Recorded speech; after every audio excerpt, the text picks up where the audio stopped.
রায়পুর গ্রামে এক কৃষকের ছিল দুই যমজ ছেলে। ছেলে দুটি ছিল খুব দুষ্টু। গ্রামের ছোট বড় সবার সাথে খুব দুষ্টুমি করত।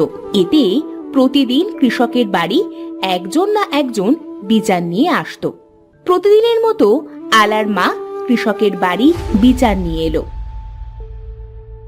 কি গো ভাই, তোমার ছেলেদের ভেতরে কোনো শিক্ষা দীক্ষা কিছু নেই নাকি? কেন গো আলার মা, আমার ছেলেরা আজ আবার কি করলো? কি করেনি তাই বলো। দেখো তো আমার ছেলেটাকে মেরে কি করেছে ওরা দু ভাই। মানুষে কি মানুষকে এভাবে মারতে পারে বলো তো?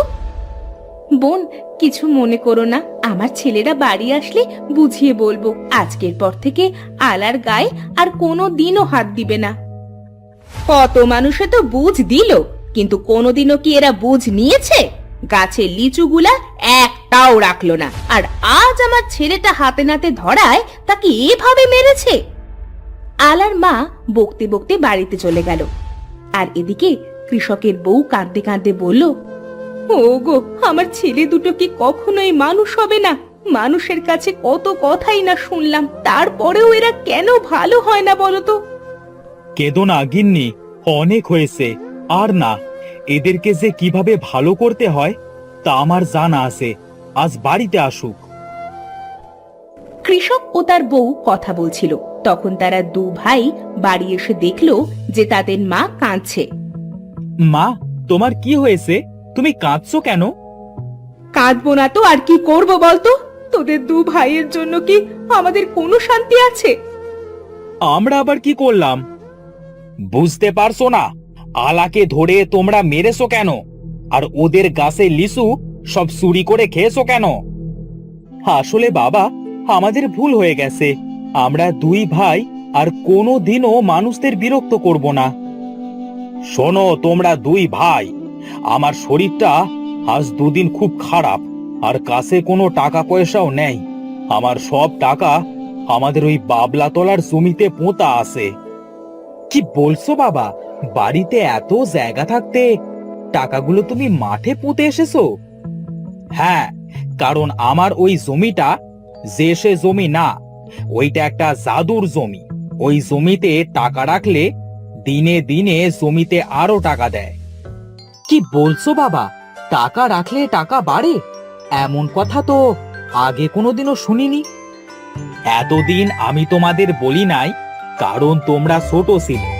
এখন বড় হয়েছো, আর তাছাড়া আমার মনে হলো কথাটা তোমাদের এখন বলা উচিত, তাই বলেছি। তাহলে এখন আমরা কি করব বাবা? আমি চাই তোরা দুই ভাই জমিটা খুঁড়ে টাকাগুলো উঠিয়ে নিয়ে আয়। সত্যি বলছো বাবা?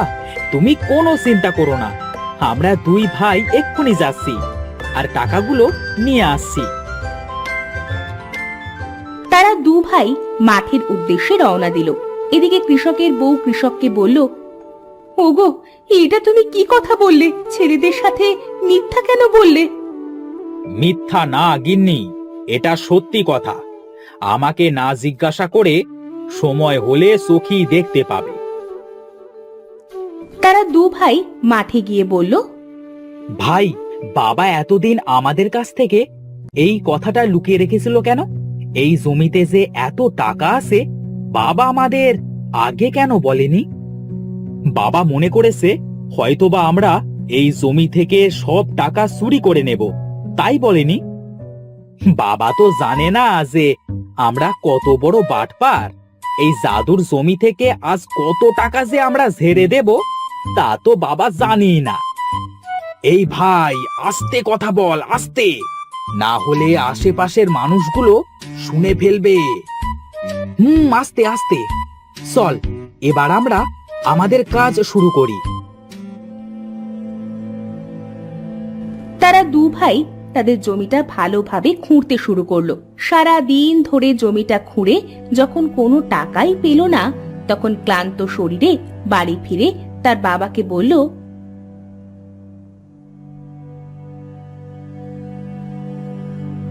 বাবা, আমরা সারা দিন ধরে জমিটা খুঁড়লাম, খুব ভালোভাবে খুঁড়লাম, কিন্তু কোথাও তো টাকা দেখতে পেলাম না। হ্যাঁ বাবা, তুমি কি আমাদের মিথ্যে বলেছো? শোনো গিন্নি, আমার ছেলেদের কথা শোনো। আরে পাগল, তোদের বাবা কি মিথ্যে বলতে পারে? বয়স হয়েছে, তাই হয়তো মনে রাখতে পারি না। মানে কি? তাহলে সারাদিন কি আমাদের এই পরিশ্রমটা বৃথা গেল? বৃথা কেন যাবে? টাকা তো ওই জমিতে নেই, আমাদের বাড়ির পাশে এই জমিটায় আছে। আমি তো কতদিন ও টাকা ওঠাইনি, সব জমা করে রেখেছি তোদের জন্য, যেন তোরা বড় হয়ে বেশি করে টাকা পাস, আর সেই টাকা দিয়ে ভালো একটা কাজ করতে পারিস। বাবা, আমাদের এই জমিটা তো ফেলনাই থাকে, তোমার হয়তো ভুল হয়েছে। টাকা আমাদের এই জমিতেই আছে। হ্যাঁ বাবা, এই তবে শোন, জমিটা এবার কিন্তু বেশি করে খুঁড়িস, ঠিক একটা পুকুর যতটুকু গভীর হয়, না হলে কিন্তু টাকা পাবি না। আচ্ছা বাবা, আমরা যাচ্ছি।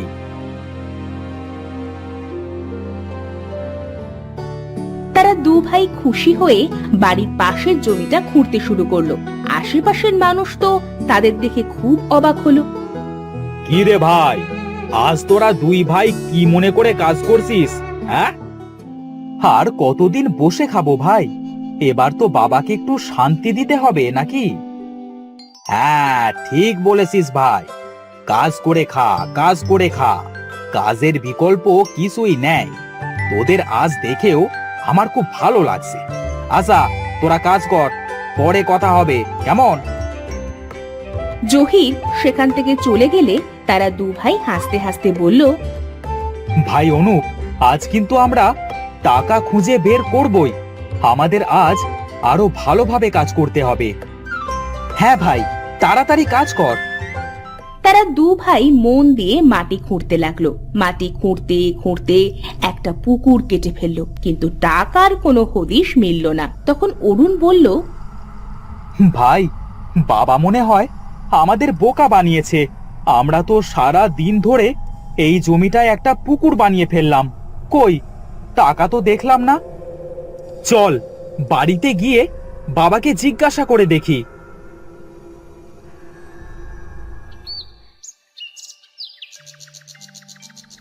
তারা দু ভাই আজ মন খারাপ করে বাড়িতে গেল। তাদের দু ভাইয়ের মন খারাপ দেখে তাদের বাবা বলল, কি হলো তোমাদের দুই ভাইয়ের আজ মন খারাপ কেন? কি হয়েছে তোমাদের? বাবা, আমরা তো জমিটা খুঁড়তে খুঁড়তে একটা পুকুর বানিয়ে ফেলেছি। কই তোমার সেই জমানো টাকা তো কোথাও দেখতে পেলাম না। হ্যাঁ বাবা, তুমি তাহলে সত্যি সত্যি আমাদের সাথে মিথ্যে বলেছো? না রে আমার সোনারা, বাবা মা কখনো মিথ্যে বলে না। তোরা বাবলা তলার জমিটায় কাল শস্য রোপণ করবি, আর এই পুকুরে কাল পানি দিয়ে মাছ ছাড়বি। তাহলে কি হবে বাবা? আমরা কি টাকা পাবো নাকি? হ্যাঁ, পাবি তো। তোরা এক ভাই মাঠ দেখাশোনা করবি, আর এক ভাই পুকুর দেখাশোনা করবি।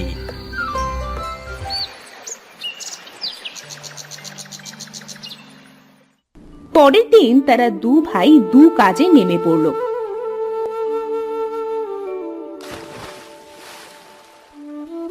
দেখতে দেখতে অরুণের ক্ষেতের ফসল পেকে গেল, আর এদিকে অনুপের পুকুরের মাছও বড় হয়ে গেল। তারা দু ভাই অনেক টাকার শস্য ও মাছ বিক্রি করলো।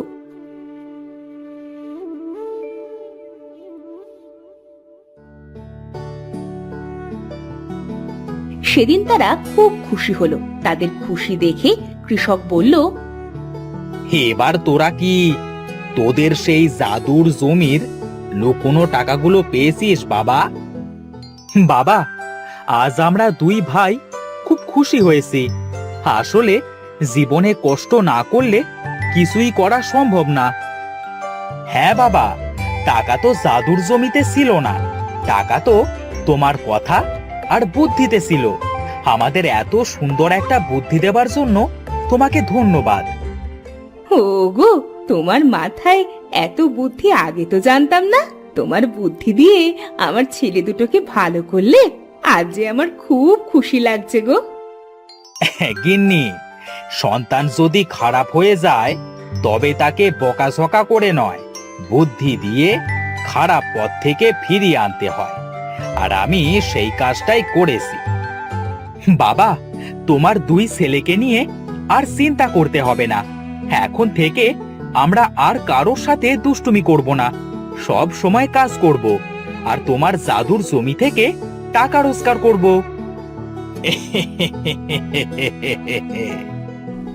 এভাবে কৃষকের দু ছেলে মন দিয়ে যত্নের সাথে তাদের কাজ করতে লাগলো। তারা দু ভাই আর কোনোদিনও কারোর সাথে কোনো দুষ্টুমি করেনি। এরপর থেকে কৃষক তার বউ আর দুই ছেলেকে নিয়ে সুখে শান্তিতে দিন কাটাতে লাগলো।